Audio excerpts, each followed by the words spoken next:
Historically, advertising has had a terrible record in regards to race, gender equality, and overall inclusiveness. Miss Jones, Just a minute. will you make a copy of this? Naturally. However, in recent years, we have seen a social justice revolution. Calls have been deafening worldwide for advertisers to seem more culturally aware, or shall we say, woke. Sadly, though commercial content has improved its standards, there are still major blunders, and APAC is no exception. Today we look at China's 5 most politically incorrect ads in recent years. Number 5. The coconut drinks market right now is booming, with some estimating the market will grow by 27% next year. Some companies will now do anything to stand out. This was probably the thinking behind Hainan company Coconut Palms campaign, which claimed that their product could enhance female breasts and whiten skin. This was really a twofold problem. First, there were the ads themselves, which featured well-endowed women bouncing up and down with the slogan, "A can a day will make you white, tender, and bosomy." I wasn't aware that bosomy was even a word. Secondly, not a single word of this was true. In fact, a company spokesperson said that they had not conducted one single bit of research linking breast enhancement and coconut milk, or it making you paler. In fact, it was all based on an urban legend. We saw this benefit from a Hong Kong newspaper in 1997. Our manager recently felt it could be included as part of our marketing, so we used it as a reference. Lesson learned: don't base your entire marketing strategy off a random fact you heard of some bloke in a pub. Number 4. Hangzhou Jiangxi University is one of China's most premier academic institutes. It specializes in science, technology, finance. Unfortunately, the university discovered that their male attendance was dropping rapidly, and they believed that this came from some of the complaints they'd heard that there were not enough female students on campus.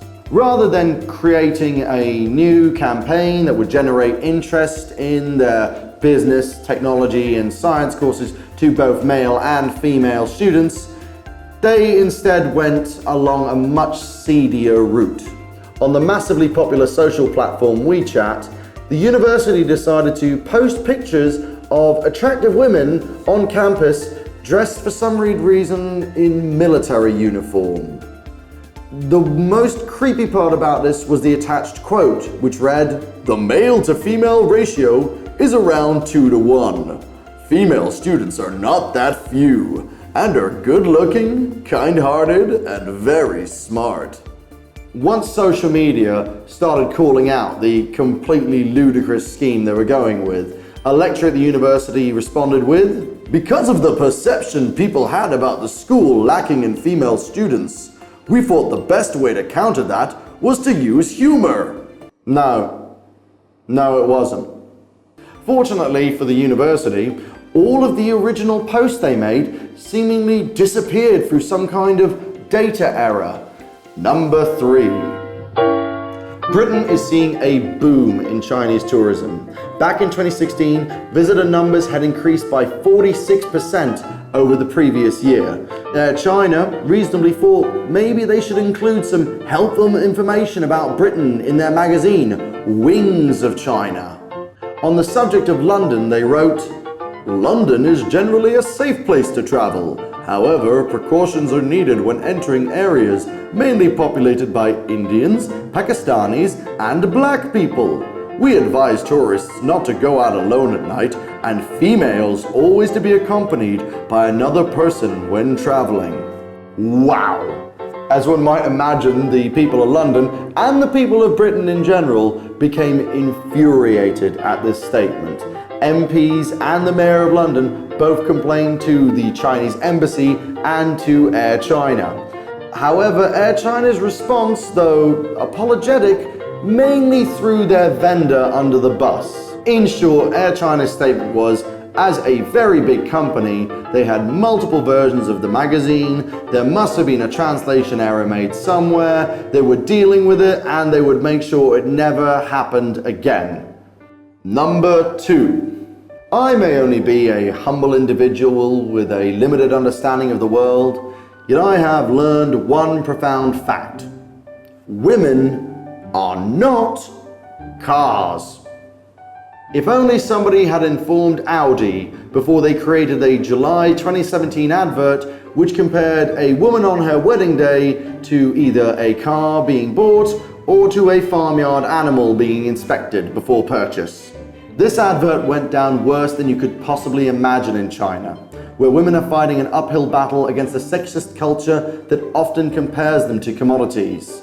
The term leftover women is even applied to any women who have not been married by the age of 27, so they did not really appreciate an ad comparing them to cattle.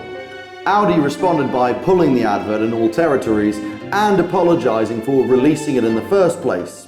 However, they were very tactical about how they approached this, making sure to push the blame as far away from head office as possible, saying that it was produced exclusively for the Chinese market by Ogilvy and Mather, and that the ad's perception that is being created for many people does not correspond to the values of our company in any way. One thinks that the writing room at Ogilvy and Mather's really should have listened to the slogan for their car advert. An important decision must be made carefully. Like not making one of the worst adverts ever. Number 1. Right, you knew this was going to be the case. You knew this was inevitable. So yeah, Xiaobi is number 1. Xiaobi being the washing detergent brand that decided to show an advert where a black man walks up to a Chinese woman, is shoved into a washing machine. She then turns the washing machine on. He climbs out and now he's a pale-skinned Chinese man. This is a horrible ad in every way imaginable. It was known as the most racist advert of all time.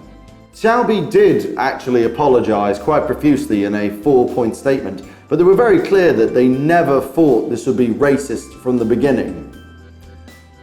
Which I don't know how that's possible, but this was the best apology on the list.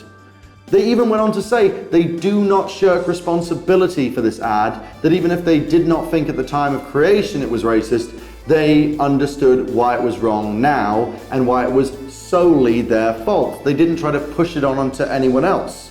Which is kind of ironic because this is the one entry where they'd be allowed to, because they didn't originate this ad. It's a rip-off. A rip-off of a 2007 Coloraria Italiana detergent ad where a white man walks up to a woman, is put into a washing machine and comes out a big buff black man.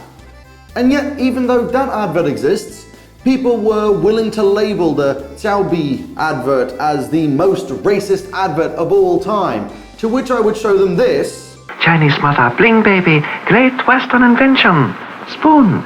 Too orangey for clothes. It's just for me and my dog. I would give that dog a bone. And say that politically incorrect advertising is hardly the domain of Asia Pacific generally or China specifically. Advertising has a long and varied history of being on the wrong side of culture, sensitivity, and equality. And all we can do is maybe see if it gets a little bit better, but also shame those who get it utterly, utterly wrong.